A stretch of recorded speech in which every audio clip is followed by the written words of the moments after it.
Welcome to Hood Champion Boxing and Sports. In boxing, you find a way to win or you find a way to lose. Japan is known for a lot of different things, from the neon lights, high-tech robots, commitment to innovation and creativity. But most importantly, they are known in our community for the badass boxers. And if you haven't been paying attention, you need to pay attention. And I'm not just saying this of what happened between Inoue and what's his name, Nonito Donaire. I'm saying this because for a while now, I don't think Japanese boxers have been getting the credit they deserve. Now, I decided to do this video for that specific reason. In addition, I understand what a lot of these fighters from Korea, from China, from Japan bring to the table. I spent a lot of time over in those countries. And during those times, I did a lot of sparring and training. In boxing gyms, I had a few amateur fights over there as well. But I did a whole lot of sparring. And I'm going to tell you right now, their commitment level is very different. The culture is very different. When these guys start training and they find what I would say, let's just call them a prodigy, someone who looks like he has a lot of hope and potential, they start grooming them for the Olympics to represent their country. And what I saw in all of the athletes in all the boxing gyms that I spent time in, between Korea and Japan, mainland and Okinawa, and when I was in China for a short stay, right? What I saw is guys, even in just the younger guys, the novices, right? They fight with a different purpose, man. It's like they're fighting for their country. I'm serious, and it's a certain ferocity, man. Like it's like they don't show their pain. They don't show that they're getting hurt in the ring, unless you really catch them clean or catch them to the body. But other than that, they take the shots. They'll be bleeding. They'll be getting busted up. They keep coming forward. And so I learned that the hard way when I was in Korea. I'm not going to get into all that, but I got myself in a situation where I wasn't in the best of shape. And I just thought I was going up, I think it was Busan they took me to, just for some friendly sparring. And I think I told a story in another video. And long story short, I got in there with a guy who was one of the top prospects. And, you know, the first round started, and I'm out there doing like friendly sparring, 100% speed, like 50, 60% power. I'm just working. And then this guy started letting shots go. And that shit flew by my face, man. I slipped a punch, but when that shit flew by my face, I was like, this is a war. This is the U.S. versus Korea. I'm serious. And I knew that it was going to be a problem. I said, I'm in here fighting for my life. So I had to let go. I had to let go of the heavy artillery on him and banged him up real good. And I remember, because he lunged in and I stepped to the side, and I'm in a southpaw stance, and I let go of straight left hand, right hook. And I'm right-handed. So, of course, the right hook, it tickled him pretty good. When I hit him and he buckled, the whole gym gasped. And I mean, like a scary kind of gasp. Like they couldn't believe, like it's like I was about to come in and impose democracy on them. You know what I'm saying? They weren't trying to hear that. And I remember when you're in there boxing, for those of you who haven't boxed, right? Sometimes you don't hear nothing, man. But I heard that. I heard that shit, and I was like, okay, so then the round ended, and I was a little winded, because I didn't go there thinking I was going into a fight. Now, that shit was a fight, okay? So the second round comes out, and I know I'm a little bit tired, because I had to keep that guy off me. Second round goes, I'm just using the jab, right? And he's just, cutting the ring off, coming at me, but I'm feeling that pressure. So then mentally, I'm like, all right, I can't let this guy corner me. I was taller, longer arms and stuff. So bink, bink, bink. I'm tagged because he wasn't no combination. He just coming looking to get his shots off. Now at this time I'm 200. Now I was like 190. He's about 205 or so. So he's not throwing no 15 punch combinations. But my man his hands were quick. So when he was letting shots go, he was trying to get me out of there one shot. So anyway, half through the round, he came in, threw a shot, and he just grazed me, but I rolled with it. So my legs were slowing down because I wasn't in the best of shape. So we're on the ropes again, and I'm tying him up, and I turn him, and then I hit him to the body. Boom, boom. And they gasp again because he didn't like those body shots. And I was like, all right, I'm going to get he doesn't like body shots. So that round, I was just jabbing to the body, left hands to the body, man. I mean, I was tearing his ass up. But at the end of the round, when I went back to the corner, have you ever felt that fatigue when you train really hard where your legs are shaking? My legs were shaking. That's how tired I was. And I was like, shit, I can't go back out here. And his corner's watching me. I can't understand anything they're saying. But it was a lot of commotion over there. It was some frustration because I was getting the best of him, but it was also some you could tell he knew I was getting tired. So my coach is telling me upper. He was trying to tell me to throw the uppercut, right? But there's a huge language barrier. But I knew what the hell he meant because we had trained together for about a month, man, just in the gym messing around. But I didn't know this man had set me up to die.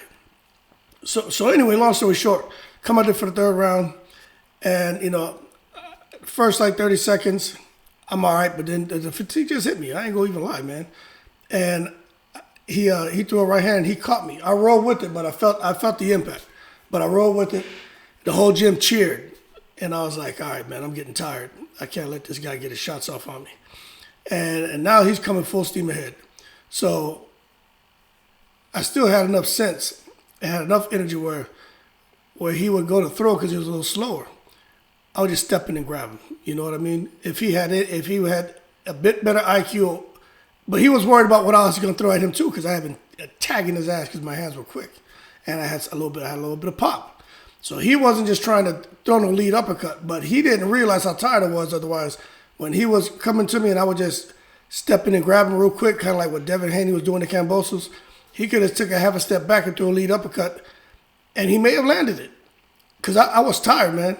So when we went down the rest of that round, I was just grabbing him, throwing the straight left at him, and because he would flinch and move out the way. But I was just throwing shots, not to hurt him, just to keep his mind busy and tie him up. Got to the end of the round, and I was like, nah, I'm good. And they all cheered, felt like, oh, they stopped. I quit. I couldn't go any further. And I remember that shit, like, yo, this man here, they put me in here with this man about to kill me, you know what I'm saying? And I told her, and then I remember when we were leaving out the gym, because we all sat down, they had food there, everybody was sitting with their legs crossed, they cheered me. The guy told me, he was trying to tell me that I hit hard. I remember he was just saying, he was doing this, He's like, hard. And I was like, thank you. And so it was very, very respectful people, man. But when the fight was over, very, very nice, very respectful. But in that ring, I'm telling you, man, I was fighting the whole country. I'm telling you that. So then I was watching the coach who brought me up there, right? I saw at the end, they had the door open, back there by the office. He's back there with 8 other coaches. These coaches are from all over Korea. They all came there. It's 80 of us in there. They all brought the guys there to spar to different gyms. They were giving this man money. So I was like, oh, damn.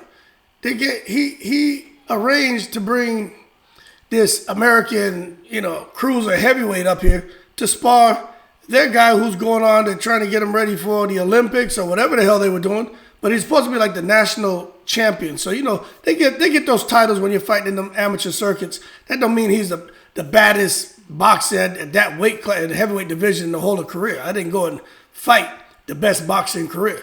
But that's the title, something he won in some amateur circuit. But I gave him the business the first couple of rounds, but I got tired, man. And I remember I was like, damn, they paid my man to bring me up here. They're bringing an American heavyweight up here to spar their guy. And he knew I wasn't in shape, so the goal was for their guy to look really good against me. And I remember after that, but the language barrier was bad, but I was like, man, this MFer, But I said after that, now I was just going to the gym to stay in shape and stuff like that. After that, man, I was already running, man. I was running an hour and a half, 2 hours through mountains, man, through hills. Anybody been out there in Korea? I forgot the name of the area, Songtong and the other area, man. It's really nice, but that first hour and a half is just all hills. Horrible run. I'd have to stop, jog in place, keep pushing up the hill, stop, jog in place, and eventually you reach the peak. Then you come down, and then you had to turn back and come the opposite direction. So it's all the way back up, and then you hit that peak, then it's back down. And I think, man, I went down from like 200 to like 170, 175. And after like 2 months, I remember the coach would just say, he would call me by my last name, but he would say, "You reduced, you reduced, you reduced." And he would touch my face, touch my body, say, "You reduced." What he was telling me is like, you lost weight, but again, the language barrier. But I knew what he was saying. I was like, yeah. Then I lift up my shirt and you see all these, I was all ripped, and he was like, fight. I was like, yeah, I'm ready to fight. Like, I was trying to tell him, take me back up there to Busan. Let's go fight that guy again. But I never got that chance because I was in fighting shape. I said, if this is what they're doing here, because I didn't mind, I'll spar anybody. Weight didn't matter. We're just getting to work. At least that's how I came up. But not over there, man. You're going into the spar and you're not from Korea? Oh my God, man. Yo, man, you better be ready to die. Biggie Smalls, ready to die. But long story short, I gave you all that story. That wasn't even part of the damn video. But to tell you about when I sparred there and then when I was in Okinawa, the same thing. It's a different type of commitment. Like, they are fighting for their country. And you get in there playing around or not prepared, they will hurt you. And that's what you saw with Donaire and Inoue. Him and Donaire are very respectful. They're almost friends. But you saw in that ring, that's why they call it Man the Monster. But when you're looking at these boxers from Japan, the best of Japan, like Ogawa, right? You got to pay attention. This guy here, man, 26 wins, 18 KOs, and 2 losses. And he's fought a lot of big fights, man. Getting there against Tevin Farmer, for some reason, was no contest, and then just going on and fighting some of his other guys out there in Japan. Unfortunately, he got into a Joe Cordina and lost by KO, but he really shouldn't have lost that fight if you ask me my opinion. That's a fight that he should have won, but sometimes it happens. But Ogawa is a guy. You get in the ring to fight him, you better be ready to kill him, man. You don't get to 26 wins, 18 KOs, only 2 losses by not being about your business. Then you look at Ioka, 28 wins, 15 of those by KO, only 2 losses. Super flyweight, man, 50% KO percentage. Another one of those fighters where if you're not ready, if you're not prepared, you're gonna find yourself in a bad situation. And these are guys that they're not quitting on the stool. They're not quitting on the stool. Okay? And you got Inoue. We already know about him. He's a problem. That I was calling Kambosos the Australian Manny Pacquiao, and I still feel that he is. He didn't show up in the fight the way we were hoping, but Devin Haney had a lot to do with that. But in the rematch, I have a feeling Devin Haney's still going to win, but it's going to be more competitive. He's got to take chances. But with a guy like Inoue, now I don't know. When it comes to Inoue being 23 wins and 20 by KO, and the fact that he's fighting at bantamweight, I'm not sure just how high in weight that he can actually go. I'm not sure. I'm not sure. When you're running around here at a bantamweight, I'm just not sure. And you're standing at 5'5", I'm not sure how high in weight he can go. But I would give him a good chance against anybody with that intensity that he has and that power. So we'll see what he does in the future. But this guy, Naoya Inoue, is a problem. He is a huge problem, man. And I would put money on him against a lot of those top fighters from those lower weight classes. He is a serious problem.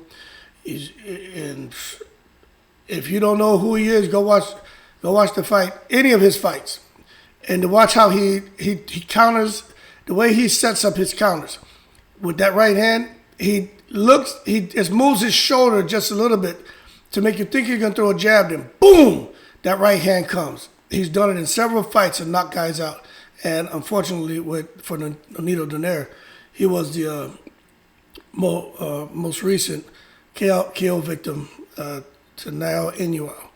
But he is definitely a problem. Then you got Ryota Murata, 16 wins, 13 by KO. He has 3 losses now.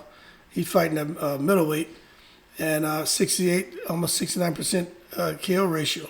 He got in there against Gennady Golovkin, and it looked the first couple of rounds like he could get Golovkin out of there.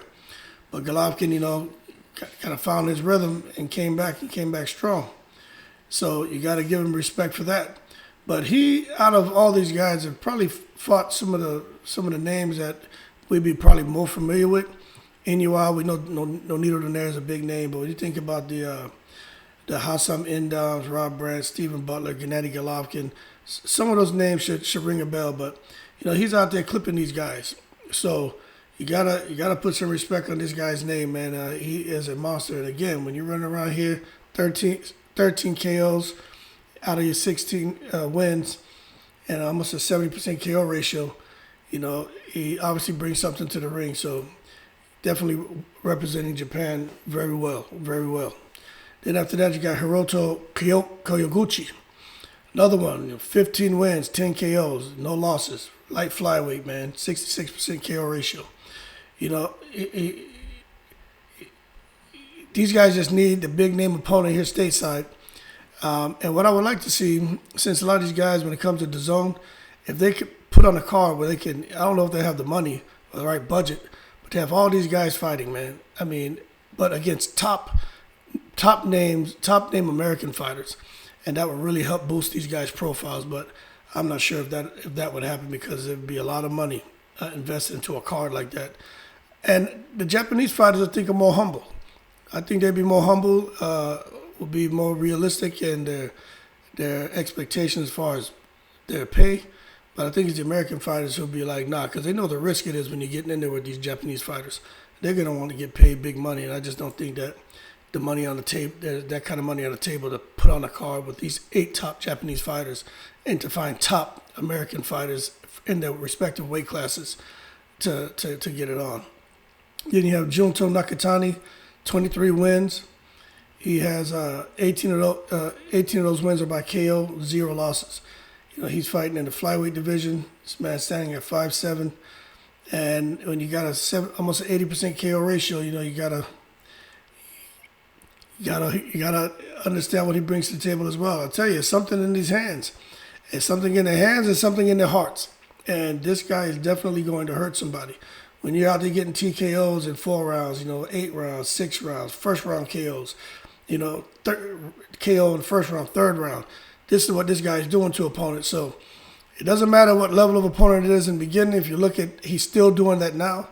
After 23 fights, that means there's something special about him. And again, he just needs a really big name to get himself put on the map, and hopefully he'll get that sooner than later. If they keep fighting under the Zone app with Eddie Hearn involved, they're going to get a big name at some point, but it may not happen tomorrow. Then you have Masataka Taniguchi, 16 wins, 11 by KO. He has 3 losses, and he's a guy running around here, man, about 5'4", but he's for the most part, most of his fights have happened, overseas. Some of these names you guys aren't going to be familiar with, but he's another one of those problems coming out of Japan. Then you have Kenshiro Teraji, 19 wins, 11 KOs, and only 1 loss. Light flyweight, and again, most of his fights have been overseas. You aren't going to recognize any of these names, but again, guy running around here with almost a 6% KO ratio. That says a lot about the hands and heart. So that's it about these Japanese fighters. I just think they just need. You got Murata and Inoue have the big names already. Ogawa has had a big name, but these other ones, they just need the right opportunity, the right opponent, man, to put themselves on the map. And once they do that, those guys are out of here. I honestly believe so. I think they're just out of here to the next level. But if you're not up on them, get on YouTube. They have a lot of fights. Look at the highlight reels, and you'll see what I'm talking about. A different commitment level. They're fighting for their country, and there's no way in the world they can go back home with their head held low, held head high, knowing they didn't give it their all. So that being said, like and subscribe if you enjoyed the video. Shout out to all the veterans, and as always, I'm in the breeze.